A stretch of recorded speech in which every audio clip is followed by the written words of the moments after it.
Well, this show's called Dodger Debate, right? So do we need a debate? Do I have to say he stinks? What a disappointment. He didn't do 60-60.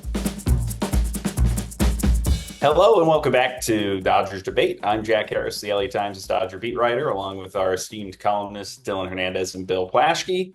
Guys, I am in Miami where something pretty historic happened tonight. Shohei Ohtani became the first player in MLB history to have 50 home runs and 50 stolen bases in the same season.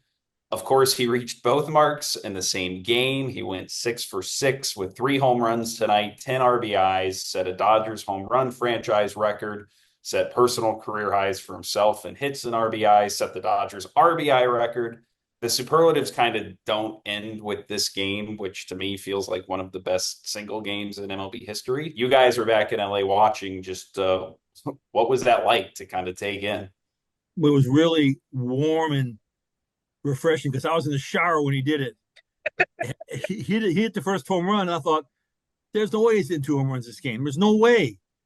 So I went about my business, about my day, got a workout in, took a shower, and got out of the shower, and I got a text from Dylan saying, "Oh hell, he did it! He did it! He did it!" It's amazing. It's unreal. Joe Davis said it perfectly. He's not real.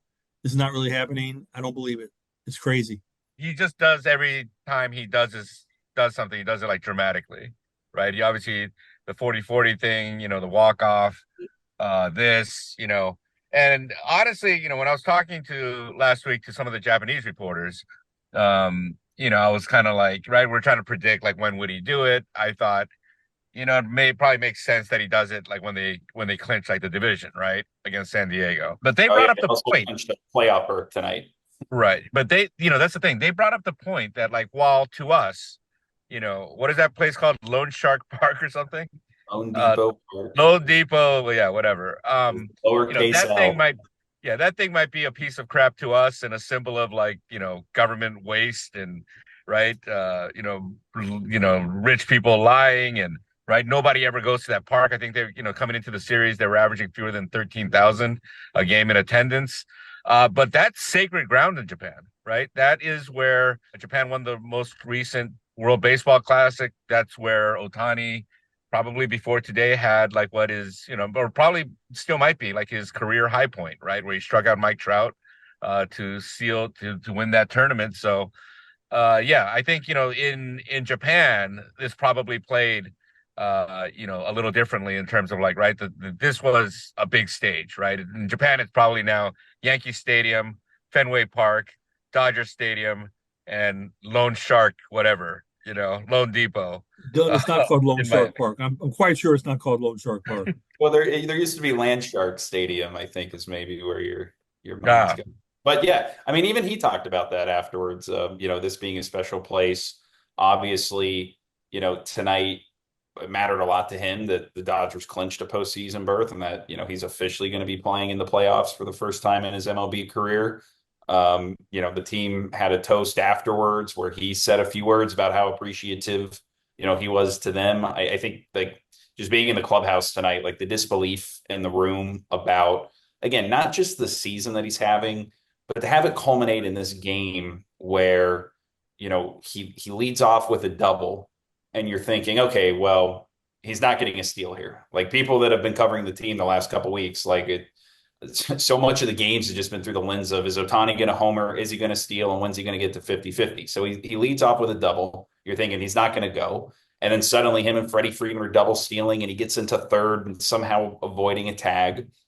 The next time he comes up, or 2 times later when he comes up, he laces another double to left and then tries to stretch it into three. And immediately you go, oh, he's thinking about the cycle tonight. Because at that point, he already had a double and a single.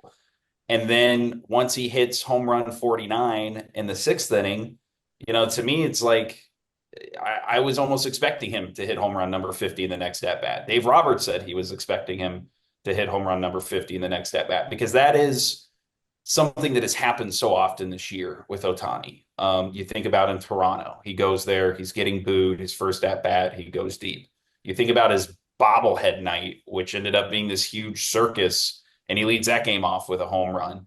You think about the All-Star game and what he did there. And then obviously the night he got to 40-40, like he just seems to, there are times this year, like he struggles with runners in scoring position and he hasn't been great in high leverage moments. But when there is a big kind of spotlight moment, when there is a lot of attention and a lot of pressure on him to perform in one kind of individual at bat, he's able to go into this zone where, again, like Max Muncy was talking about it after the game. For him to be up there in the at bat when he hit home run number 50, obviously is going to be thinking about trying to hit a home run there, had already fouled off a couple fastballs, and to stay inside and back on a curveball that ended up hanging over the plate to drive it the other way. Like it was really the encapsulation of what makes this guy such a just singularly impressive talent, all on display in the game. The question is, you talk about high leverage situations.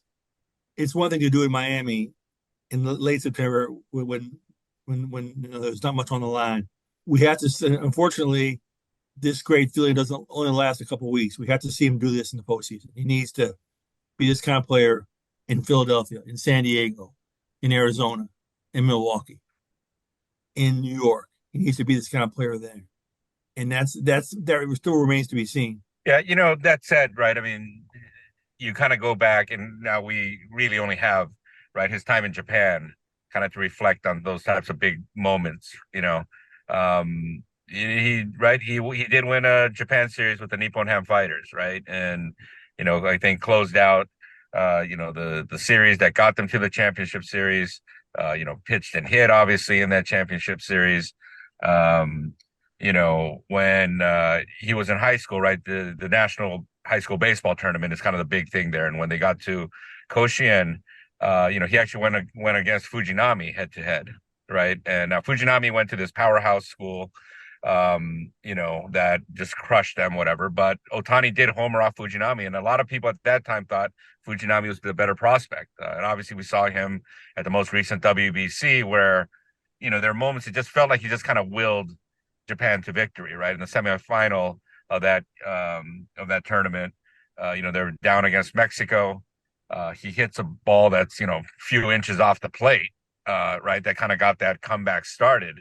And after the game, he was talking about how I decided I was going to get on base, right? Like as if this is like a choice, But with him, to your point, Jack, it certainly does feel like it is a choice for him, right? I mean, he just always seems to kind of show up when the cameras are watching. All right. Well, if you guys want to debate something, you guys know Dodger history more than I do. Like, is this the greatest season, at least in like LA Dodger history? I think Jackie Robinson's, debut season probably is more significant in a lot of ways. But when you look at the LA history of this franchise, like you have Clayton Kershaw's MVP season, you have the years that Sandy had, you have, Sean Green had 49 home runs to previously have the home run record. Like, where does this rank in just the significance of this franchise's time in California? Well, this is the greatest offensive season in Dodger history, and all Dodger history, all going back to the Brooklyn Robins.